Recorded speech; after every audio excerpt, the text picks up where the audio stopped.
সনাতন পদ্ধতিতে মহিষ দিয়ে আখ মারিয়ে সংগ্রহ করা হচ্ছে রস, যা থেকে উৎপাদন হচ্ছে সুস্বাদু আর রসালো লালি গুড়। পিঠাপুলির স্বাদ যেন অনেকটাই ফিকে হয়ে যায় এই গুড় ছাড়া। প্রথমে আখ সংগ্রহের পর সনাতন পদ্ধতিতে মহিষ দিয়ে মাড়াই শেষে রস সংগ্রহ করা হয়। মাড়াইকৃত রস বড় পাত্রে আগুনের তাপে ৩ থেকে ৪ ঘন্টা জাল দেওয়ার পর তৈরি হয় লালি গুড়।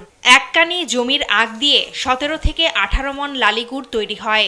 প্রতি লিটার বিক্রি হয় ১৭০ টাকা দরে। আমাদের লালিতে কোনো ভেজাল নাই দিকে এখানে মানুষ অনেক বিভিন্ন জায়গা থেকে দেখতে আসে, রস খাওয়ার জন্য আসে, লালি নেওয়ার জন্য আসে। আগে তো আসিন চতুরপুর আসিন, কালাছড়া আসিন, বক্তারপুর আসিন, তারপরে কালাছড়া, গণশ্যামপুর সকল আসিন। অনুদা আমরা বিষ্ণুপুর এই ফুপুর এলাকাতে আছে, আর কোনো কানি নেই। পুঁজি আছে আমরা মহিষ ঘাস, তারপর আখের হেট নিয়ে আমরা ৪ লাখ টাকা বিক্রি হবে, ৬,৫০,০০০ টাকা, মানে ২-২.৫ লাখ টাকা থাকবে আর কি আমাদের।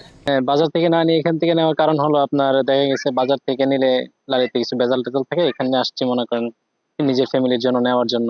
সামনে ঠান্ডা আসছে, এখন ঠান্ডার সিজন, পিঠা মিঠা খাবে ফ্যামিলির মানুষরা, এই জন্য এখান থেকে নেওয়া। চলতি মৌসুমে ব্রাহ্মণবাড়িয়ায় প্রায় ২,২০ লাখ টাকার লালি গুড় কেনাবেচার কথা জানিয়ে কৃষি বিভাগের কর্মকর্তা বলেন, স্বাস্থ্যসম্মত লালি গুড় উৎপাদনে নিয়মিত নজরদারি রাখা হচ্ছে। তারা যে কেমিক্যাল মেশানোর যে কথাটা থাকে, তো সেইটা ভালো করে খেয়াল করে দেখেছি যে আসলে তারা যেটা বলছে যে আখের ময়লা পরিষ্কার করার জন্য রস থেকে, সেই ক্ষেত্রে তারা বেকিং সোডা ব্যবহার করছে এবং আমাকে তারা দেখিয়েছে বেকিং সোডা। সেক্ষেত্রে বেকিং সোডা আসলে স্বাস্থ্যসম্মতই। চলতি মৌসুমে ব্রাহ্মণবাড়িয়ায় প্রায় ২৭ হেক্টর জমিতে আখের আবাদ হয়েছে।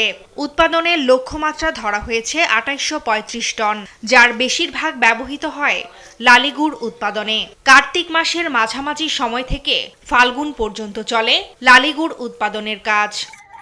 ফারজানা আফরোজ টুম্পা, নিউজ ডেস্ক, দেশ টিভি।